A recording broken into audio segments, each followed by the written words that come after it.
친구와 동업자금을 각자 50%씩 부담하기로 하고요. 카센터와 스크린 골프장 동업 계약을 체결한 후에 은행으로부터 대출을 받아서 카센터 및 스크린 골프장을 운영하기 위한 2층 건물을 매입했대요. 그리고 공유 등기를 하고 거기서 5년 동안 카센터 사업을 공동으로 운영해서 지난해 11월경에 친구가 더 이상 동업을 하기 싫다고 해서 동의했습니다. 그런데 저는 기존 건물에서 혼자서라도 계속 카센터 영업을 하고 싶은데 그 친구는 터무니없는 금액을 정상금으로 줄 것을 요구했고 또 기존 건물의 지분을 넘겨주지 않고 있다가 결국 저를 상대로 정산금 청구 소송을 제기해왔습니다.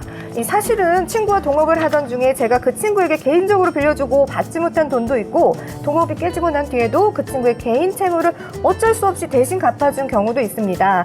이 상황에서 이 기존 건물을 제 개인 소유로 넘겨오는 방법이 무엇인지 또 친구와의 금전관계는 어떻게 정리해야 되는지 알고 싶습니다.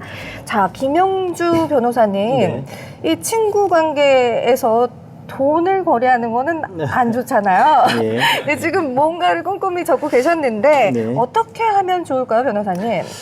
예, 일단 여기서 뭐 친구가 더 이상 동업을 하기 싫다는 말은 우리 MC분 말씀하신 것처럼 싸웠든지 뭐 틀어졌겠죠. 네. 그렇게 해서 그만둔다고 했는데 이런 경우가 뭐 주변에 많이 있지 않습니까? 근데 네네. 여기서 우리 상담자분이 원하시는 부분들은 법적으로 할 수 있는 방법이 있습니다. 방법이 있는데 먼저 이 법적으로 어떤 방법을 찾을 것인가는 이제 두 분이 동업 계약을 한 요 부분에 대한 우리 법적인 어떤 관계 그리고 의미를 좀 파악할 필요가 있는데요. 네. 먼저 동업 계약을 했다는 게 이게 뭐 우리가 흔히 동업 계약 그런데 이게 일반적으로 잘 쓰지는 않지만 우리 흔히 조합 그러죠. 이게 민법상에 보면 조합이 있습니다. 이게 네네. 동업 계약을 한 거에 민법상의 조합에 해당을 합니다. 근데 민법상의 조합인데 조합은 2인 이상이 하면 조합인데 2명, 3명, 5명, 10명 얼마든지 할 수 있는데 지금 여기는 보면 친구와 했다는 걸로 봤을 때는 두 사람이 이 동업 계약을 하고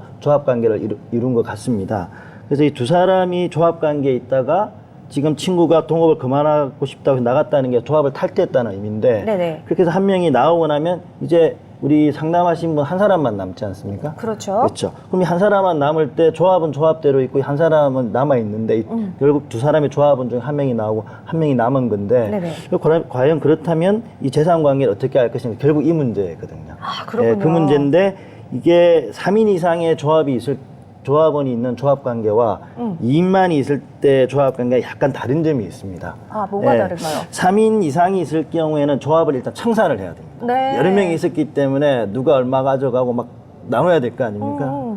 뭐 적극 재산이든 소극 재산이든 나눠야 되는데 두 명이 있는 상태에서 한 명이 나면 한 명이 남아 있으니까 나간 사람하고 있는 사람만의 문제만 남는 거죠. 아. 그래서 이걸 어떻게 처리하느냐인데 이 부분에 대해서는 우리 법률에도 민법에도 규정이 있고 또 대법원 판례들이 많이 확립이 되어 있습니다. 네. 그래서 이건 경우에 결론적으로 하나를 말씀을 드리면 두 사람 중에 친구가 나갔잖아요. 나가고 나서 남아있는 이 재산 이 조합 재산은 원래 조합이 가진 재산이었지만 이 한 사람한테 청산 절차를 거치지 않고도 이 한 사람한테 기속이 됩니다. 아, 그렇군요. 기속이 되는데 재산이 기속이 된다고 해서 이 우리 부동산 같은 경우에는 등기를 해야 자기 소유가 되지 않습니까? 그렇죠, 계약만 그렇죠. 한다고 되는 게 아니잖아요. 네네. 그러니까 조합의 재산을 남아있는 조합원이 가져오는 건 맞지만 이렇게 부동산 같은 경우에는 등기를 해와야 자기게 되는 거예요. 아, 그렇군요. 그렇죠. 지금 이 경우에는 우리 상담자분, 이거 내 건데 생각을 하실 텐데, 내 거일 가능성이 있는 거죠. 가능성이 있는 거지, 실제 아직 내 거는 아닌 거죠. 그렇군요. 그래서 건물을 넘겨오는 방법을 이분도 어딘가 물어보셨기 때문에 이 방법을 찾으시는 거예요. 근데 방법은 있습니다. 왜냐하면 방금 말씀드린 것처럼 두 명이 조합 관계에 있다 한 명이 나갔을 경우에 네. 남은 사람 한 사람에게 그 조합 재산이 청산 관계를 거치지 않고 기속이 되기 때문에 그 권리에 기해서 탈퇴한 조합원이 가지고 있는 그 소유 명의에 대해서 이전 등기 청구를 받아오면 됩니다. 아, 그렇군요. 네, 이전 등기 청구를 받아오면 되는데 사실 여기에는 법리적으로 몇 가지 문제가 있긴 한데 여기서 이분이 공유 등기를 했다고 그러는데 네.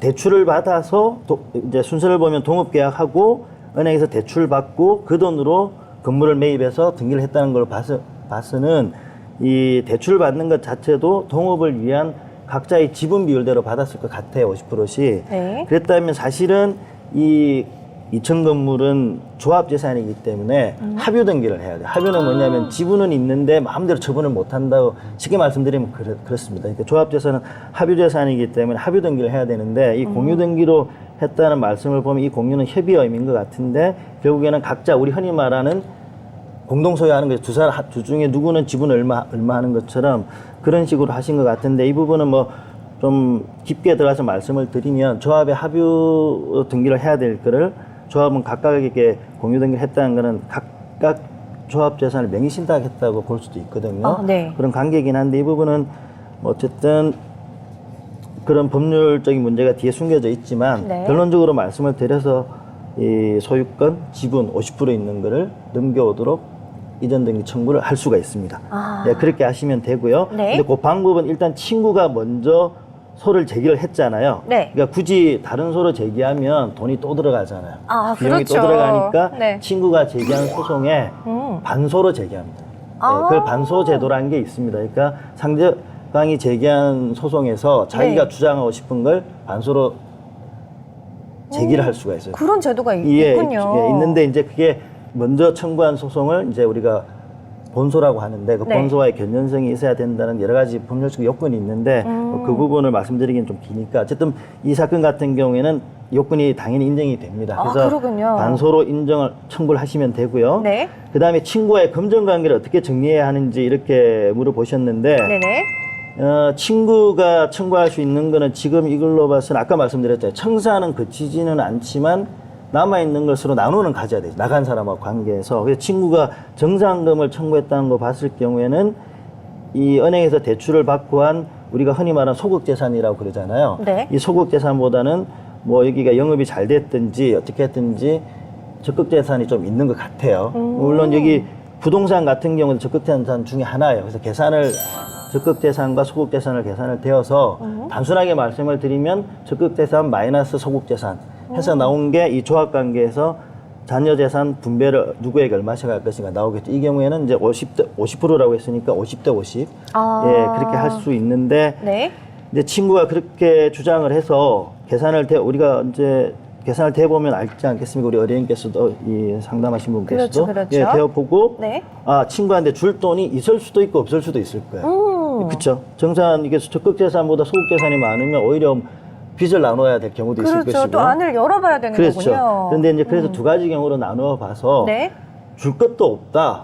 그럴 경우에는 정상금 안 주는 건 물론이고 네. 뒤에 보니까 친구한테 개인적으로 대여해서 가지고 있는 이 빌려준 돈도 있고 네, 그리고 그렇죠. 다른 사람 채무도 또 대신 갚아주고 이게 우리 상담하신 분이 친구에 가지고 있는 개인 재산인데 그 부분을 가지고 친구가 정상금으로 받아갈 수 있는 돈에 대해서 상계를 한다고 합니다. 그러니까 우리 흔히 하는 말 퉁치는 거 있잖아요. 너 나한테 100원 네. 받을 거인데 나 너한테 100원 받을 거 있어. 그러니까 퉁치자는 것처럼 그렇죠. 쉽게 얘기하면 그게 상계인데 여기서 같은 경우에는 만약에 정상금으로 돌려줘야 될 돈이 네. 만약에 1,000만 원이다. 그런데 친구한테 빌려준 돈 등등 해서 받을 돈이 2천만 원이다. 그러면 이때 상계를 하실 때는 2천만 원으로 다 하시면 안 되고요. 1,000만 원 줘야 될 그 돈에 대응해서 그렇게 해서 상계를 하셔야 됩니다. 나머지 다 해버리면 잘못해버리면 1,000만 원만 주면 되고 2천만 원 주는 꼴이 날 수 있기 때문에 조심해서 하셔야 되고요. 네. 예, 그렇게 처리하시면 되고요. 이제 그게 일단 그렇게 처리하시면 됩니다. 그리고 뒤에 돈 관계 문제도 반소로 처리해 주시면 되겠습니다.